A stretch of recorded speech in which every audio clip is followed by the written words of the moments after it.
Hi, this is Colleen with Emergency Encounters, and this episode of Looking Back is looking at a tragedy that happened on a steamer called the Maggie Marshall, and this was in the Great Lakes area. I'm not sure exactly which lake it happened on, but this article was in 1908. And according to this article, there were some members of a crew that were found swimming in a what heavy sea, so a lot of waves, and they were picked up. And they tell about this horrific accident that happened on the Maggie Marshall. The ship was then found drifting and was towed into the Kenosha harbor.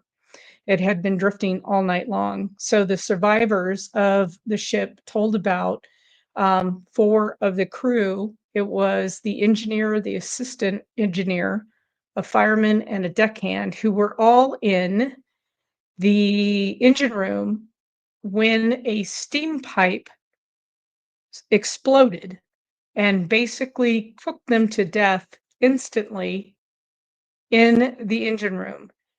They were found in the engine room the next day when the steamer was towed to harbor. And just a horrific accident that happened.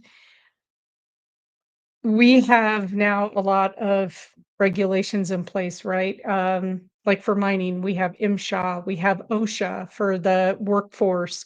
We have all of these different regulations in place now. Some say overregulated, but we do have regulations to help prevent some of this stuff, but tragedies still happen and steam pipes still break. Boiler pipes are notoriously dangerous. Boilers are notoriously dangerous.